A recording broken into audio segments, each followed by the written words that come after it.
여호수아 23장, 24장 이제 두 장 남았는데요. 오늘 말씀부터는 여호수아의 고별 설교가 나옵니다. 여호수아가 이제 나이가 많아졌습니다. 그래서 자신이 곧 떠날 것을 알게 되었죠. 2절입니다.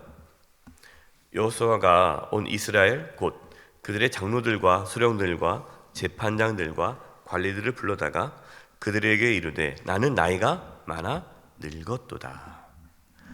아무리 위대한 지도자라 할지라도 떠날 수밖에 없어요. 여호수아는 자신이 나이가 많아 늙었지만, 자신은 비록 나이가 많아 늙었지만 하나님께서는 계속해서 이스라엘을 지켜줄 것이다 라는 것을 이제 말하고 싶은 겁니다. 참된 영적 지도자는요, 자신을 내세우지 않고 하나님을 내세웁니다. 자신을 내세우는 영적 지도자는 그는 참된 영적 지도자가 아니에요. 여러분, 사람은 연약합니다. 사람은 영원하지 않습니다. 그래서 우리의 참된 지도자는 하나님이시죠. 그 중간중간에 있는 영적 지도자들은 대리인이지 그자가 참된 지도자는 아니에요. 그래서 여호수아는 마지막으로 이스라엘 지도자들에게 권면의 말씀을 전하고 있습니다. 3절입니다. 너희 하나님 여호와께서 너희를 위하여 이 모든 나라에 행하신 일을 너희가 다 보았거니와 너희 하나님 여호와 그는 너희를 위하여 싸우신 이시니라. 여호수아는 지금까지 가나안 족속들과 싸워서 승리하고 가나안 땅을 차지하게 하신 분이 누구라고 강조합니까? 하나님이시다. 그러니까 여호수아가 지도력이 뛰어나서 여호수아의 리더십으로 인해서 이스라엘이 가나안 땅을 정복한 것이 아니다. 하나님이 하셨다. 하나님께서 이스라엘을 위하여 싸우셨다는 것을 모든 지도자들이 다 보았다. 너희가 봐라, 그동안 하나님께서 우리를 위해 싸운 거 다 보지 않았느냐. 여러분, 참된 영적 지도자는요, 자신의 위대함을 보여주는 것이 아니라 하나님의 역사를 보여줘야 돼요. 하나님의 역사, 하나님께서 행하셨다라는 것을 깨닫게 해주는 자가 위대한 영적 지도자예요. 그러니까 하나님께서 그동안 함께 하셨다, 하나님께서 그동안 역사하셨다라는 것을 보여주는 것이, 그것이 영적 지도자의 역할입니다. 그래서 우리 부모들은 영적 지도자예요? 영적 지도자인 부모들은 무엇을 보여줘야 됩니까? 가정 안에서, 여러분의 가정 안에서, 여러분의 삶 속에서 하나님께서 함께 하셨고 하나님께서 일하셨다는 것을 여러분의 자녀가 볼 수 있어야 돼요. 여러분, 이것이 영적 지도자의 모습이에요.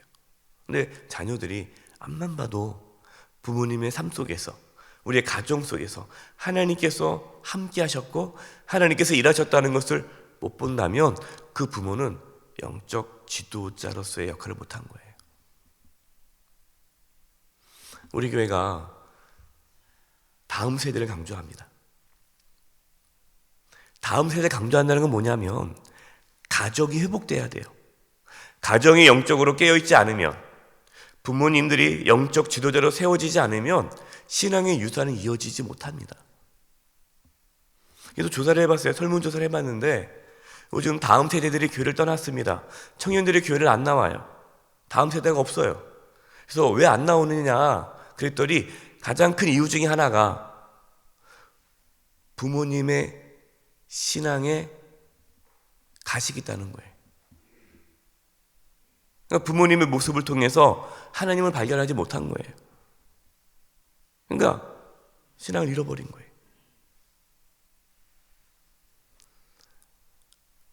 저와 여러분의 가정 안에 하나님의 일하심이 나타날 수 있기를 바랍니다. 그 역할을 부모가 하는 거예요. 또 우리 교회 안에, 구역 안에, 남성 여전도회 안에, 각 재직 안에, 우리 공동체 안에, 우리가 속해 있는 또 교회 안에도 공동체가 있지 않습니까? 그 안에 하나님의 살아계심이 볼 수 있어야 돼요. 이것을 위해 하나님께서 저와 여러분을 부르셨습니다. 5절입니다. 5절을 같이 한번 읽어보겠습니다. 시작.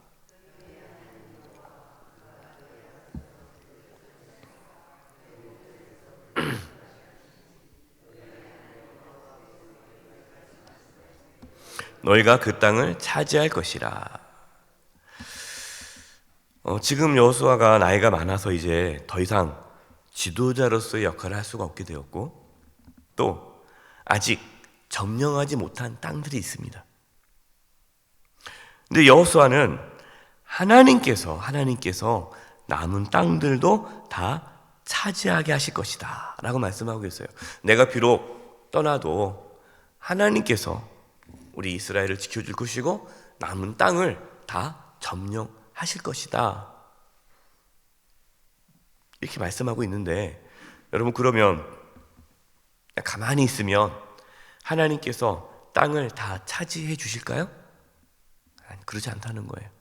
그러면 저와 여러분이 해야 할 게 뭡니까? 하나님께서 다 하셨는데 우리가 할 일은 뭐예요? 6절. 그러므로 너희는 크게 힘써. 크게 뭐하라? 힘써. 힘쓰라는 거예요. 우리가 어디에 힘씁니까? 모세의 율법책에 기록된 것을 다 지켜 행하라. 그것을 떠나 우로나 자로나 치우치지 말라. 하나님의 말씀에 순종하는 데 힘쓰라는 거예요. 자로나 우로나 치우치지 말고 하나님 말씀에 순종할 때에 하나님의 도우심을 경험할 수 있다는 겁니다. 8절입니다. 오직 너희 하나님 여호와께 가까이 하기를 오늘까지 행한 것 같이 하라. 하나님께 가까이 하기를 오늘같이 행한 것 같이 하라. 그러니까 하나님께 가까이 하기를 힘쓰라. 그러니까 우리가 힘쓰는 게 뭐냐? 하나님께 가까이 가야 돼요. 하나님께. 그럼 여러분, 우리가 하나님과 가까이 하는 것, 하나님께 가까이 가는 그 비결이 뭡니까? 순종이에요. 하나님 말씀에 순종하는 것이 하나님께 가까이 가는 거예요. 10절입니다. 너희 중 한 사람이 1000명을 쫓으리니 이는 너희 하나님 여호와 그가 너희에게 말씀하신 것 같이 너희를 위하여 싸우심이라.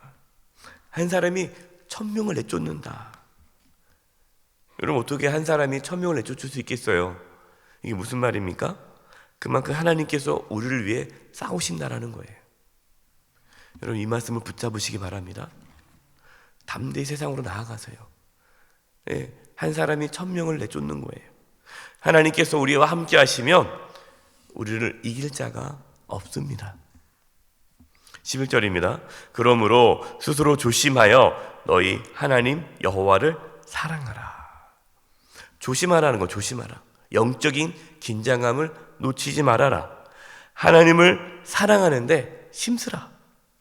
사탄은 끊임없이 우리로 하여금 세상을 사랑하도록 유혹합니다. 이게 영적 싸움이에요. 그러니까 지난 주일에 은밀한 욕망에 대해서도 말씀을 드렸잖아요. 겉으로는 명분을 딱 세우고 속으로는 세상적인 욕망을 쫓아가는, 그것이 사단이 우리를 유혹하는 거예요. 겉으로는 하나님을 사랑하는 것처럼 보이지만 실제는 하나님이 아니라 세상을 사랑하도록 우리를 넘어뜨리는 게 사단의 유혹이에요. 그래서 조심해야 돼요. 12절 13절입니다. 너희가 만일 돌아서서 너희 중에 남아있는 이 민족들을 가까이 하여, 그러니까 지금 이 가나안 땅에 살고 있는 족속들이 아직도 있어요. 다 나가지 않았습니다. 그들과 가까이 하여 더불어 혼인하며 서로 왕래하면, 혼인한다는 건 뭡니까? 그들의 문화를 받아들인다는 거예요. 그러니까 하나님께서 가나안 족속과 결혼하지 말라, 그 이유는 가나안 풍습, 그들의 우상 숭배를 닮아가니까 결혼하지 못하겠는데 결혼하고 서로 왕래하면 13절 확실히 알라. 너희 하나님 여호와께서 이 민족들을 너희 목전에서 다시는 쫓아내지 아니하시리니 그들이 남아있는 가나안 족속이죠. 그 너희에게 올무가 되며 덫이 되며 너희 옆구리에 채찍이 되며 너희의 눈에 가시가 되어서 너희가 마침내 너희 하나님 여호와께서 너희에게 주신 이 아름다운 땅에서 멸하리라. 가나안 풍습을 따라 우상 숭배를 하면 하나님께서 더 이상 이 땅에 살고 있는 가나안 족속을 내쫓지 않을 것이다. 그리고 남아있는 그 가나안 족속이 이스라엘 백성들에게 고통이 될 것이고 결국 하나님께 주신 이 약속의 땅에서 망하게 될 것이다 라고 말씀하십니다. 여러분, 이 말씀대로 실제로 이스라엘 백성들이 어떻게 합니까? 가나안 족속과 결혼합니다. 그리고 그들의 풍습을 받습니다. 바알과 아세라를 섬깁니다. 그 때문에 북이스라엘은 아수르에 의해서 멸망당하고 남유다는 바벨론에 의해서 멸망당하죠. 이처럼 하나님의 말씀은 반드시 이루어집니다. 늘 하나님 말씀에 귀를 기울이고 순종함으로써 하나님께 주신 그 약속을 받아 풍성한 삶을 살 수 있기를 간절히 축원드립니다. 기도하겠습니다. 하나님 아버지, 저희들이 이 세상에 살아가면서 세상을 따라 살지 않게 해주시고 하나님의 말씀을 기준으로 삼아 하나님 말씀에 순종하며 살아감으로 하나님께서 주신 그 모든 약속의 축복을 받아 누리게 하여 주시옵소서. 예수님의 이름으로 기도드립니다. 아멘.